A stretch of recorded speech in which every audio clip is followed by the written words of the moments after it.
మీరు మొత్తం single hand తో వెళ్ళిపోతున్నారట మీరు మా నియోజకవర్గంలో. మీ నియోజకవర్గం ఏం గెలుపుతలేరా ఉమ్మడి నల్గొండ జిల్లాలో?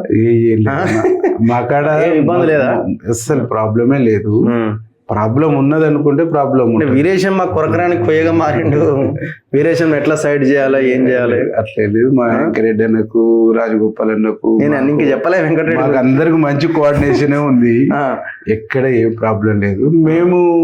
నేను జైన్ అయిన నాడే చెప్పినాను, పాత కాంగ్రెస్ మండల పార్టీ అధ్యక్షులు ఎవరైతుండ్రో, గ్రామ శాఖ అధ్యక్షులు ఎవరైతుండ్రో వాళ్ళ కోఆర్డినేషన్లోనే నడుస్తుంది పార్టీ.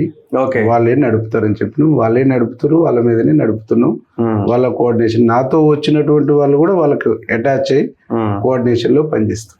కొంచెం మీరు స్ట్రాంగ్ గా నిలబడతారు కాబట్టి మీరు మాట వినరు కాబట్టి నడుస్తుండొచ్చు. కానీ ఇక సామేల్ నియోజకవర్గం అట్లాంటి నియోజకవర్గాలు కొంత ఇబ్బంది జరుగుతున్నట్టున్నది. అంటే సామేలన్న కూడా స్వేచ్ఛని ఇవ్వాలి, తను ఇబ్బంది పెట్టవలసినటువంటి అవసరం లేదు. మొన్నేదో జిల్లా ఉపాధ్యక్ష పదవి విషయంలో కొంత ఇబ్బంది జరిగినట్టుంది కదా. అవును, పేపర్లో కూడా వచ్చింది, నాతో కూడా పంచుకుంటూ తన ఒపీనియన్ ఏంటంటే, ఆ జిల్లా ప్రెసిడెంట్ ఆయన కాన్స్టిట్యున్సీలో ఒక ఉపాధ్యక్ష పోస్ట్ ఇస్తున్నప్పుడు నా నోటీసులు పెట్టిస్తే నాకు కూడా గౌరవం ఉంటది కదా. నాకు సంబంధం లేకుండా ఇచ్చి నేను వేరే పని కోసం పోయినప్పుడు ఫోటో దిగుదురా అని అంటే నేను నా యొక్క గౌరవాన్ని భంగపరిచినట్టే కదా.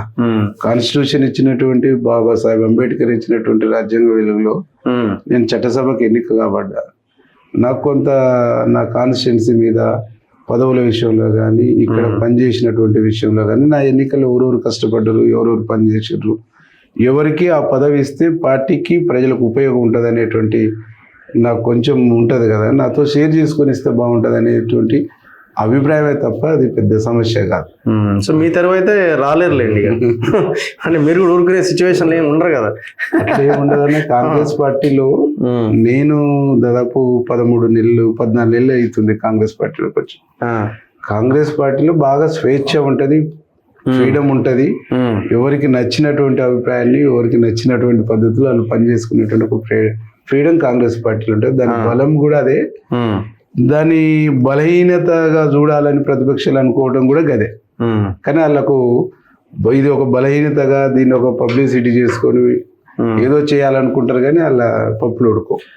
మీకేమైనా ఆలోచన ఉందా, మంత్రి పదవి ఇస్తే బాగుంటది నాకు అన్న ఆలోచన ఏం లేదా? లేదు నాకు. ఉమ్మడి నల్గొండ జిల్లా నుంచి మొత్తం రెడ్లే ఉన్నారు, మరి ఒక దళితుడికి ఇస్తే తప్పే ఉందని కూడా నాకు ఆ జిల్లా పట్ల ఒక ఫీలింగ్ ఉంది. ఏం ఫీలింగ్ అంటే, క్యాస్ట్ అనేటువంటిది కులమానికి ఎప్పుడు కూడా జిల్లా రాజకీయాల లెక్కాలే. తెలంగాణ సాయుధ పోరాటంలో నాయకత్వం ఇచ్చింది కూడా రెడ్డి సామాజిక వర్గానికి. తెలంగాణ ఉద్యమంలో నాయకత్వం వహించింది కూడా సేమ్ సామాజిక వర్గం. ఇటు కాంగ్రెస్ అయినా, ఇటు కమ్యూనిస్ట్ అయినా, ఇటు టిఆర్ఎస్ అయినా, ఇటు బీజేపీ అయినా, ఏ పార్టీకైనా లీడర్షిప్ అనేటువంటిది ఆ సామాజిక వర్గానికి సంబంధించినటువంటిదే వస్తుంది. అంటే రెడ్డి సామాజిక వర్గం అనగానే వేరే ఫీలింగ్, వేరే ఆలోచన అనేటువంటిది నాకు ఉండదు. ఎందుకు అని అంటే, నక్సలైట్ ఉద్యమంలో త్యాగాలు చేసింది, తెలంగాణ సాయుధ పోరాటంలో సిన్సియర్గా త్యాగాలు చేసినటువంటి వాళ్ళు కూడా ఉన్నారు. కాబట్టి వాళ్ళ సిన్సియారిటీని కొంతమంది వ్యక్తులను చూపించేసి ఇది చేయటం అనేది కరెక్ట్ కాదనేటువంటి, ఆ సామాజిక వర్గాన్ని మొత్తం తప్పుపట్టడం కరెక్ట్ కాదనేది నాకు ఉన్నాడు. అంటే మీకు స్వతహాగా ఇంకా మినిస్ట్రీ వస్తే గట్టిగా పనిచేస్తా ఉన్న 6లో నాకు ఒకటి ఇవ్వండి అని మీరు అడుగుతలేరా? ప్రపోజల్ ఏం పెడతలేరా? నాకు ఆ ప్రపోజ్ పెట్టేటువంటి ఫీలింగ్ కూడా రాలే.